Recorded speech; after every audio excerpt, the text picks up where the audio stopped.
Guys, welcome back to my channel. आपका एक बार फिर से स्वागत है मेरे यूट्यूब चैनल में। मैं आज इस वीडियो में बुद्धिज़्म को डिस्कस करूंगा, जो कि एक काफ़ी इंपॉर्टेंट टॉपिक है। लेक्चर स्टार्ट करने से पहले मैं आपको एक बात बता देना चाहता हूं कि मैंने वर्ड हिस्ट्री पे काफ़ी इंपॉर्टेंट लेक्चर्स लिए हैं। अगर आपको वर्ड हिस्ट्री पढ़ने का शौक़ है तो आप एक बार मेरी यूट्यूब की प्लेलिस्ट जाकर देख लीजिए। वर्ड हिस्ट्री के नाम से प्लेलिस्ट बनी हुई है, आपको काफ़ी हेल्प होगा। और आपको वर्ड हिस्ट्री पढ़ना पसंद है तो लेक्चर स्टार्ट करते हैं। आज हम इस लेक्चर में बुद्धिज़्म को पढ़ेंगे। लेक्चर स्टार्ट करने से पहले आइए देखते हैं क्या क्या पढ़ेंगे। हम लाइव ऑफ बुद्धा को डिस्कस करेंगे। सर्चिंग ऑफ ट्रुथ, कैसे उन्होंने सच्चाई की खोज की, हम इसको डिस्कस करेंगे। डॉक्ट्रिन ऑफ बुद्धिज़्म के क्या क्या प्रिंसिपल है जिस पे बुद्धिज़्म वर्क करता है। और उसके बाद हम देखेंगे बुद्धिस्ट लिटरेचर कितने हैं, कि पाली लैंग्वेजेस कैसे कैसे बुद्धिज़्म में आई, हम इसको डिस्कस करेंगे। बुद्धिस्ट काउंसिल को हम पढ़ेंगे, बुद्धिस्ट की कितनी काउंसिल्स हुई हैं। बुद्धिस्ट सेक्ट पढ़ेंगे। बुद्धिस्ट सेक्ट मतलब कि बुद्धिज़्म किस किस सेक्ट्स में डिवाइड हो गया, महायाना, हीनयाना, काफ़ी सेक्ट्स में बुद्धिज़्म डिवाइड हुआ। ये कैसे डिवाइड हुआ हम इसको देखेंगे। डिक्लाइन ऑफ बुद्धिज़्म का धीरे धीरे करके पतन कैसे हुआ, हम इसको डिस्कस करेंगे। सो लेक्चर स्टार्ट करते हैं। गौतम बुद्धा जो महावीर के समय के ही कंटेम्पररी थे, मतलब महावीर और गौतम बुद्धा लगभग एक ही समय के थे। वैसे महावीर का जन्म गौतम बुद्धा से काफ़ी पहले नहीं, कुछ साल पहले ही हो गया था, लेकिन ये दोनों एक दूसरे के कंटेम्पररी थे। मतलब एक तरफ जैनिज़्म चल रहा है और दूसरी तरफ बुद्धिज़्म चल रहा है। वैसे जैन धर्म बुद्ध धर्म से काफ़ी पुराना है, क्योंकि महावीर 24वें तीर्थंकरा थे जैन धर्म के, लेकिन बुद्धिज़्म को फाउंड करने वाले गौतम बुद्ध थे। इनके फादर का नाम शुद्धोधन था, मतलब गौतम बुद्ध के फादर का नाम शुद्धोधन था, जो कि साक्या क्लैन के थे। एक क्लैन था, साक्या वंश के थे ये। और ये इलेक्टेड राजा थे कपिलवस्तु के, जो कि आज नेपाल में है। इनकी मम्मी का नाम, मतलब इनकी माता जी का नाम महामाया देवी था। महामाया देवी जो कि कोसला डायनेस्टी की थी, कोसला डायनेस्टी की इनकी माता थी। और जब ये अपनी माँ के गर्भ में थे तभी इनकी माँ को एक सपना आया, मतलब जब अपनी माँ के गर्भ में थे तब इनकी माँ को एक सपना आया कि इनकी माँ के गर्भ में एक सफ़ेद रंग का हाथी इनकी माँ के गर्भ में मतलब एंटर कर रहा है, जिसकी 6 सूंड है। 6 सूंड वाला हाथी इनकी माँ के गर्भ में एंटर कर रहा है जब ये इनकी माँ प्रेग्नेंट थी। सो आपको याद रखना है कि जब गौतम बुद्धा के बर्थ के पहले की बात आती है, मतलब जब इनका जन्म नहीं हुआ था, जब ये अपनी माँ के गर्भ में थे, तब उसका सिंबल होता है एक वाइट एलिफेंट। इसलिए आपने सांची स्तूप में वाइट एलिफेंट को भी देखा होगा। इनका जन्म जब ये अपनी माँ के गर्भ में थे और इनकी माँ अपने पिता के घर, मतलब अपने पेरेंट्स के घर जा रही थी, तब लुम्बिनी गार्डन में जो कि कपिलवस्तु में है, वहाँ पे इनका जन्म हुआ।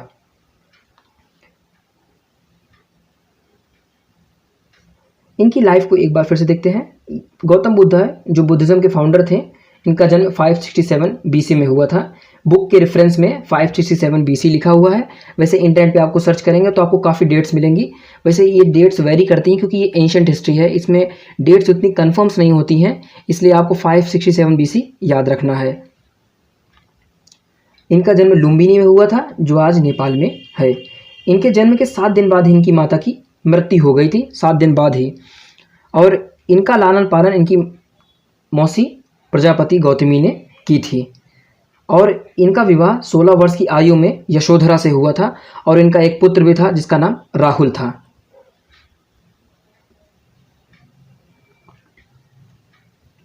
सर्चिंग ऑफ ट्रूथ, अब इन्होंने सच्चाई की खोज कैसे की, अब कैसे कैसे इन्होंने सच्चाई को खोजा, हम इसको डिस्कस करेंगे। एक बार जब ये अपने चैरियट पे बैठ के अपने ड्राइवर, मतलब चन्ना जो कि रथ चलाता था, और कंधका जो इनका फेवरेट घोड़ा था, वाइट कलर का घोड़ा था, ये सफ़ेद रंग का घोड़ा था कंधका।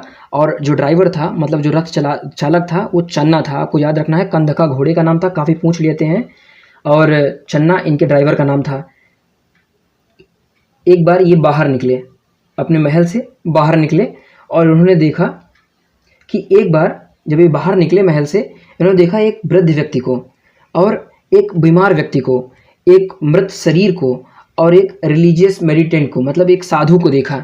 और ये देखकर बिल्कुल शॉक हो गए, क्योंकि जब भी ये बाहर निकलते थे, इनके पिता जब ये महल से बाहर निकलते थे इनके पिता जितने भी राह में दुख होते थे इसको हटवा दिया करते थे। बूढ़े व्यक्तियों को, बीमार व्यक्तियों को, मृत व्यक्तियों को, ये सब हटवा दिया करते थे। लेकिन एक बार जब इनका मन बदला और ये अपने ड्राइवर से बोला, चन्ना से बोला, आओ चलो महल के हम बाहर चलते हैं अपने घोड़े के साथ में। तब इन्होंने ये सब चीज़ें देखी और कहा कि ये क्या है। तब चन्ना ने इनको सारी बात समझाई कि मृत्यु क्या होता है, जन्म क्या होता है, बीमारी क्या होती है, धर्म क्या होता है। सारी बातें इनको चन्ना ने बताई। क्योंकि जब इनका जन्म हुआ था एक साधु आए थे इनके महल में और उन्होंने कहा था कि या तो ये बहुत बड़ा राजा बनेगा, एक चक्रवर्ती राजा बनेगा, नहीं तो ये एक बहुत बड़ा साधु बनेगा।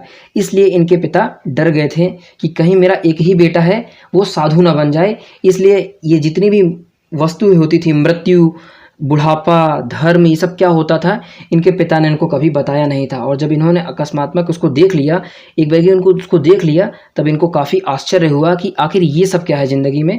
तो ये सब सारी बातें इनको चन्ना ने बताई थी और उसके बाद इनका मन बदल गया।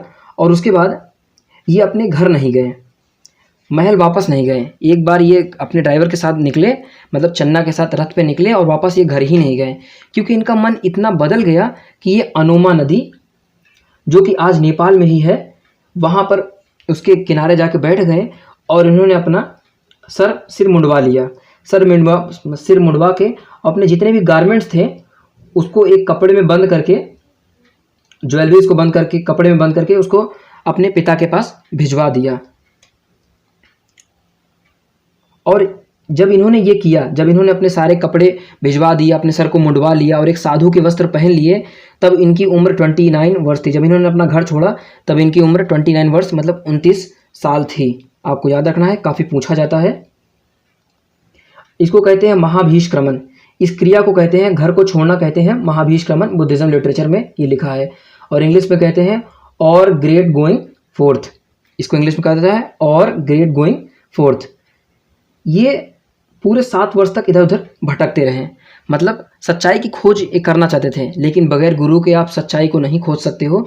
ये 7 वर्ष तक भटकते रहे और 6 वर्ष तक इन्होंने कठोर तप भी किया, लेकिन इनको कुछ भी प्राप्त नहीं हुआ। और उसके बाद ये जाके मिले आलार कलामा से, जो इनके पहले गुरु बने। और उसके बाद उन्होंने इनको योगा की क्रिया सिखाई, उपनिषद पढ़ने सिखाए। और उसके बाद ये थोड़े समय के लिए इनके शिष्य बने थे, फिर ये निकल गए उनसे। उसके बाद एक साधु से मिले जिनका नाम था उदाका रमापुत्ता।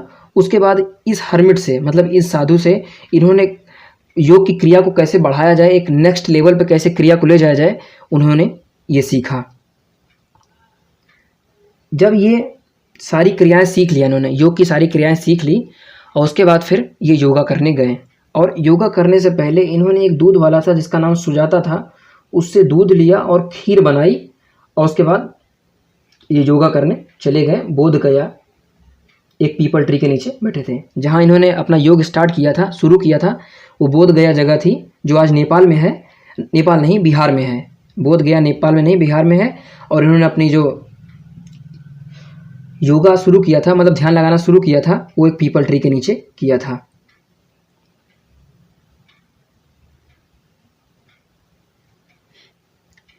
जब इन्होंने 49 दिन ध्यान लगा कर रखा, उसके बाद इनको इनलाइटमेंट की प्राप्ति हुई, जो कि 35 वर्ष में हुई। मतलब इनको इनलाइटमेंट कब प्राप्त हुआ, ज्ञान कब प्राप्त हुआ, 35 वर्ष की आयु में 49 दिन लगातार ध्यान लगाने के बाद। इन्होंने अपना पहला सरमन एक डियर पार्क में दिया था। डियर पार्क मतलब हिरन का एक पार्क था, वहाँ दिया था, जो सारनाथ में है, वाराणसी सारनाथ में अपना पहला सरमन इन्होंने दिया था। और इसको कहते हैं धर्मचक्र परिवर्तना। जब इन्होंने अपना पहला सरमन दिया, पहला अपना ज्ञान दिया, तो इसको कहते हैं धर्मचक्र परिवर्तना और the wheel of the great law. इसको the wheel of the great law या फिर धर्मचक्र परिवर्तन कहा जाता है इस घटना को। और अगले 45 वर्ष तक ये एक प्रीचर के रूप में इन्होंने ज्ञान दिया, अगले 45 वर्ष तक। और इनकी मृत्यु 80 वर्ष की आयु में कुशीनगर में हुई थी, जिसको कहते हैं परिनिर्वाणा। बुद्धिस्ट लैंग्वेज में जब इनकी मृत्यु हुई थी, जब ये सिद्धार गए थे, तो इसको कहते हैं परिनिर्वाणा। Doctrine of Buddhism. अब बुद्धिज्म किस किस प्रिंसिपल्स पे काम करता था। बुद्ध के कुछ शिष्य भी थे, सारिपुत्ता, उपाली और आनंदा। ये आपको 3 याद रखने हैं। सारिपुत्ता, उपाली और आनंदा ये आगे भी आएंगे और इनके काफ़ी अच्छे शिष्य थे। आनंदा और उपाली ये काफ़ी इंपॉर्टेंट है। उसके बाद कुछ जगहों पे सारिपुत्ता का भी नाम आता है। इनकी फिजिक बहुत अच्छी थी, मतलब ये एक दिन में 20 से 30 किलोमीटर चल लिया करते थे। क्योंकि ये सारे सुखों को छोड़ चुके थे, इसलिए ना ये रथ की सवारी करते थे, ये सिर्फ पैदल चलते थे। अपने शिष्यों को साथ में लेते थे और 30 से 40 किलोमीटर, 20-30 किलोमीटर डेली पैदल चला करते थे और बगैर किसी चीज़ का प्रयोग करे, सिर्फ पैरों पर चला करते थे ये। इनकी मृत्यु हुई थी 483 BC में, 80 वर्ष की आयु में, कुशीनगर, और विलेज है Kasia, in the district of Deoria, east Uttar Pradesh.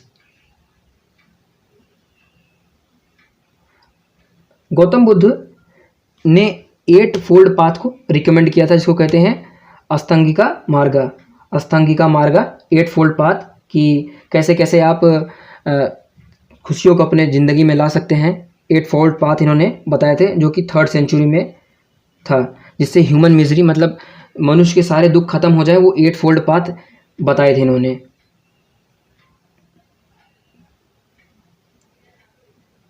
He also recognized and he neither recognized nor denied the existence of God। ना इन्होंने कभी भगवान को माना, ना आत्मा को माना, और ना ही कभी इसको मानने से इनकार किया। मतलब ना ये हाँ कहते थे और ना ही ये ना कहते थे। इनका मानना था भगवान होता भी है और नहीं भी होता है।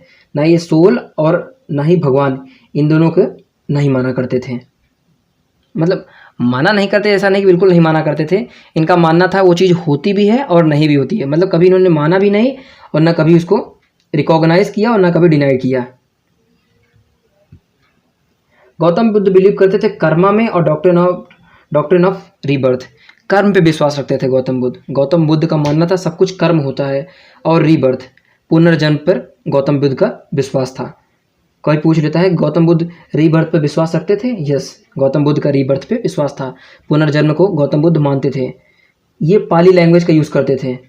इनकी जो लिटरल लैंग्वेज थी, जब पहली बार बुद्धिज़्म शुरू हुआ था, तब ये पाली लैंग्वेज से शुरू हुआ था, क्योंकि ये कॉमन लोगों की लैंग्वेज थी।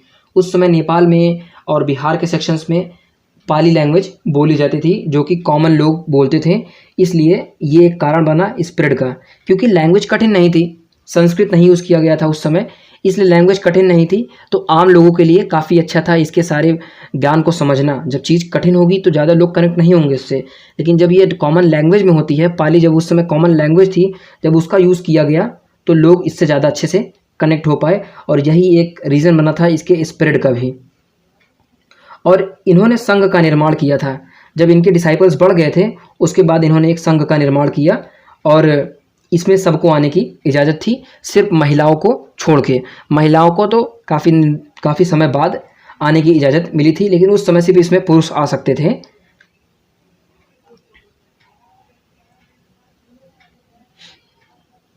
बुद्धिज़्म के 3 मेन एलिमेंट्स हैं, बुद्धा, संघा और धम्मा। बुद्धा के 3 एलिमेंट्स क्या थे इंपॉर्टेंट? बुद्धा, संघा और धर्म। पूछ लेता है कि बुद्धा के 3 एलिमेंट्स बताइए, तो आपको याद रखना है बुद्धा, संघ और धम्मा।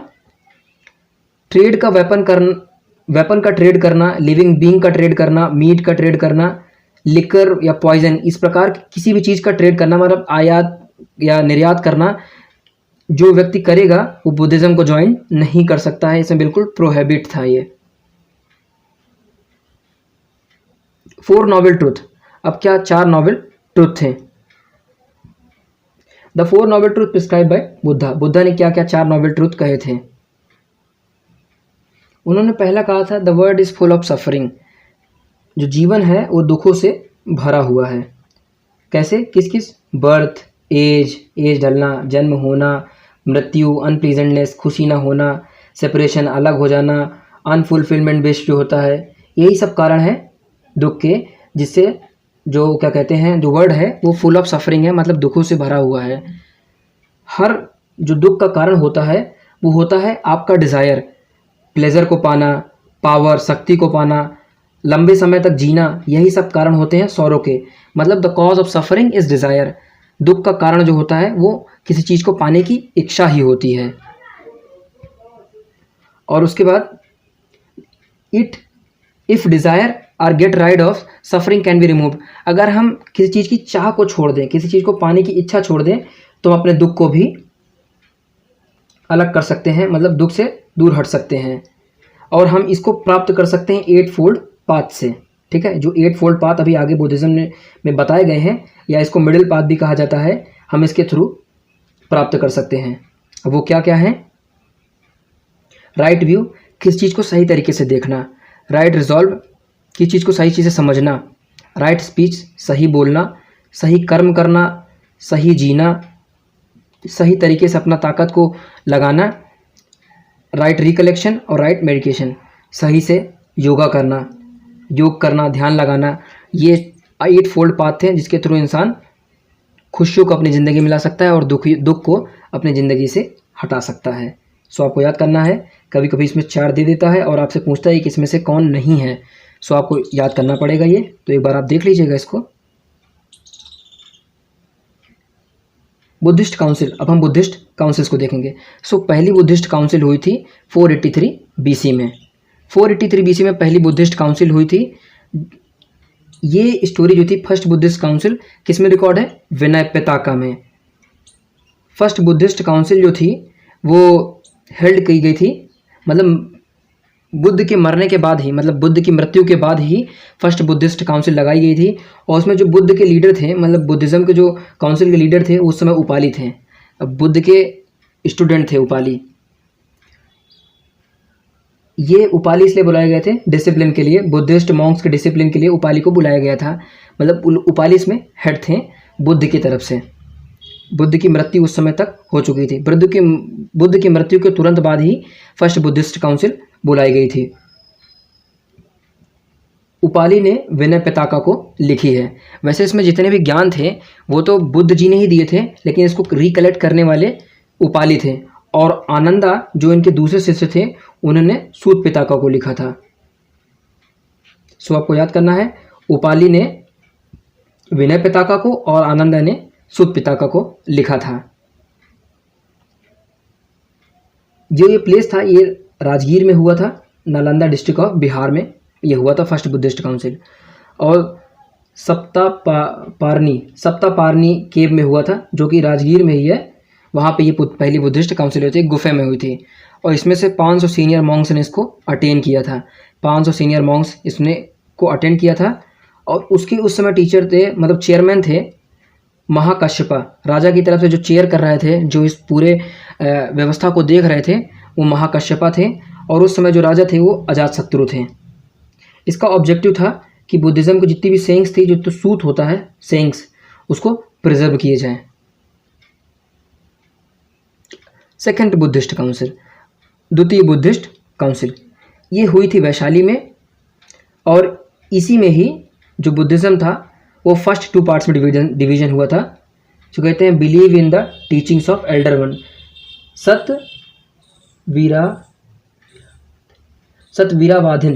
वीरावाधिन पहला था, और दूसरा था महासंघिका। 2 पार्ट में डिवाइड हुआ था, सतवीरावादिन और महासंघिका। वैसे ज़्यादा पूछा नहीं जाता, लेकिन आपको याद रखना है कि बुद्धिज़्म 2 पार्ट्स में डिवाइड हुआ था सेकंड बुद्धिस्ट काउंसिल में भी, जिसको इंग्लिश में कहते हैं believe in the teachings of elder one, और दूसरा कहते हैं member of the great community. उस समय राजा थे कालाशोक थे उस समय राजा। और ये जब हुआ था ये 383 BC में हुआ था। और उसमें चेयरमैन थे कौन थे? सबकामी थे। उसमें चेयरमैन सबकामी थे। थर्ड बुद्धिस्ट काउंसिल जो कि काफ़ी इंपॉर्टेंट है, ये अशोका के समय में हुआ था। जब ये हुआ था 250 BC में हुआ था। इसके जो चेयरमैन थे वो मोगलीपुत्ता तिस्सा थे। मतलब राजा की तरफ से जो इसको चेयर कर रहा था वो मोगलीपुत्ता तिस्सा थे। उस समय 1000 मॉन्क्स ने इसको अटेंड किया था। The session called Katha Vatthu was added to Abhidhamma Pitaka. Last section add किया गया था कथा वस्तु का अभिधम्म पिताका में। ये पूछा जाता है कभी कभी आपसे। और इसको ये जहाँ हुआ था ये कहते हैं ये पाटलिपुत्र में हुआ था। आपको याद रखना ये पाटलिपुत्र में हुआ था। 250 BC में हुआ था। अशोक उस समय राजा थे। और इसको चेयर किया था मोगलीपुत्ता तिस्सा ने। 1000 मॉन्क्स ने इसको अटेन किया था। Fourth Buddhist council. अब फोर्थ बुद्धिस्ट काउंसिल क्या है? ये हुआ था 98 BC से लेके 52 BC के बीच में हुआ था। वैसे इसका टाइम डिसाइड नहीं है, सो आपको याद रखना 98 BC से लेके 72 BC के में ही कभी हुआ था ये।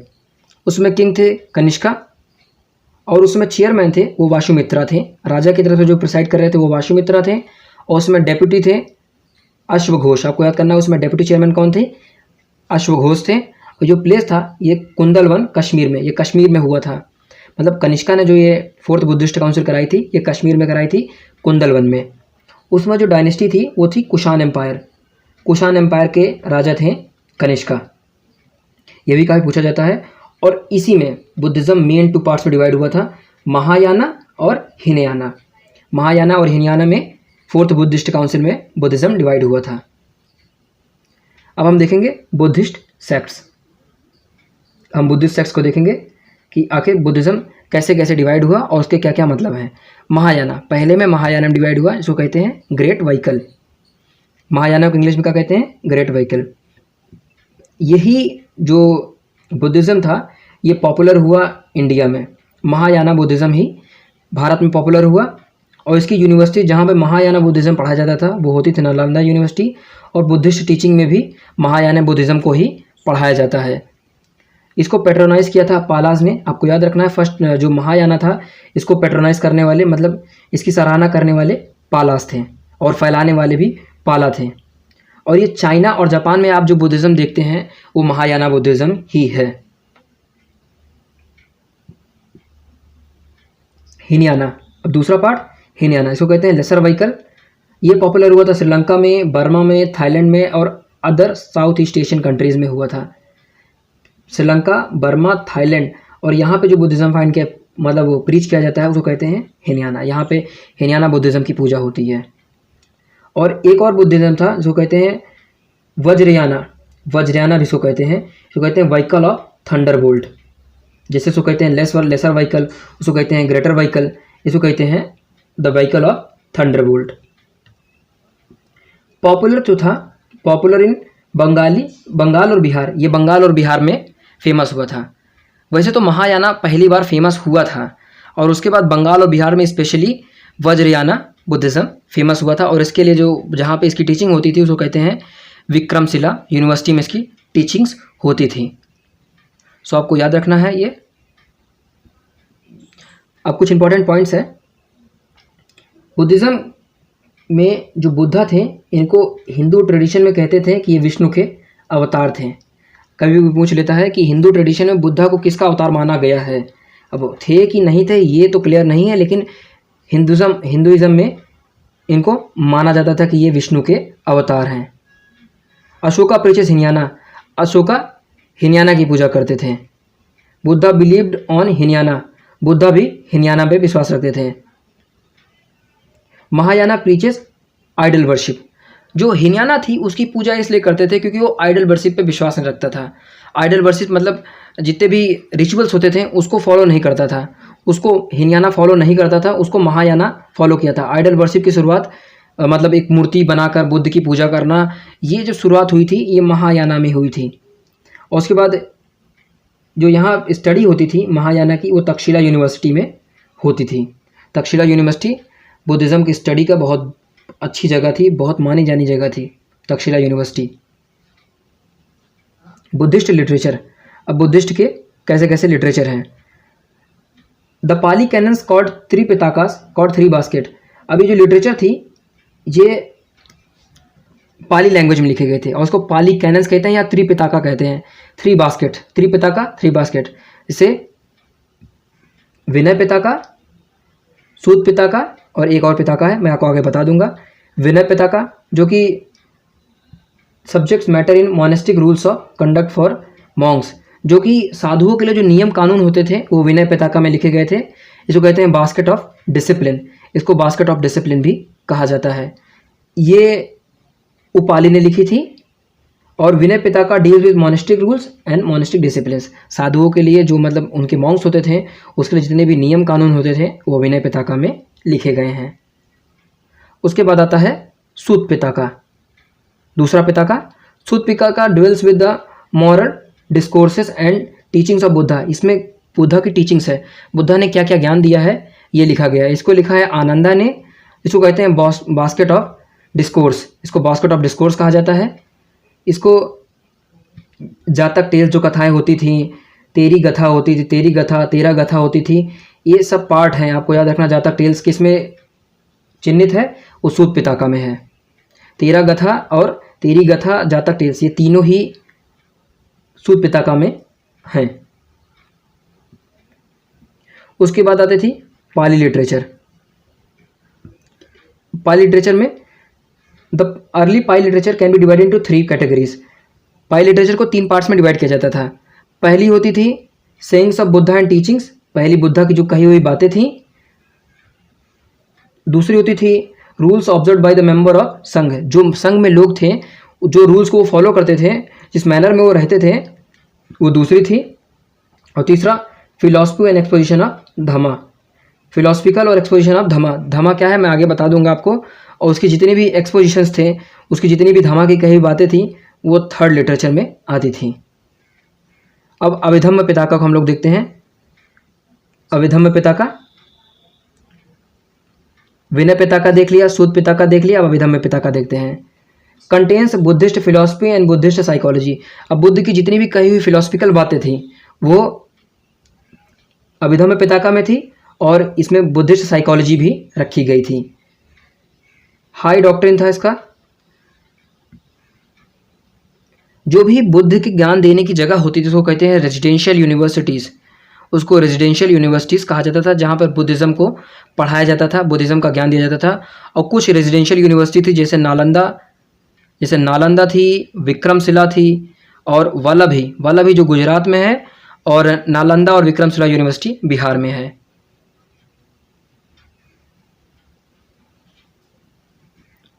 ये आज का लेक्चर था। अब बुद्धिज़्म कैसे कैसे डिक्लाइन हुआ मैं आपको बता देता हूँ। बुद्धिज़्म डिक्लाइन होने का मेन कारण जो था, क्योंकि बुद्धिज़्म में कुछ समय बाद संस्कृत भाषा को अपनाने लगे। क्योंकि बुद्धिज़्म में जो साधु होते थे, बुद्ध के मृत्यु के बाद साधुओं में लालच आ गया। वो राजाओं से पैसे लेने लगे, और कोई भी काम करने के लिए वो पैसे ग्रहण करने लगे, और वो बहुत ज़्यादा सुख को उपभोग करने लगे, सुख में रहने लगे, और संस्कृत का यूज़ करने लगे। कठिन भाषा थी संस्कृत हर व्यक्ति को नहीं आ सकती थी इसलिए। और कुछ समय बाद उसमें महिलाओं का भी एंट्री शुरू हो गई, और ये दूसरा कारण बना कि बुद्धिज़्म का पतन होना शुरू हुआ। सो ये था लेक्चर। अगर आपको एक लेक्चर अच्छा लगा हो तो प्लीज़ एक लाइक ज़रूर करें प्लीज़, और आपको मेरा काम पसंद आया हो तो मेरे चैनल को सब्सक्राइब करें। Thank you very much. Have a great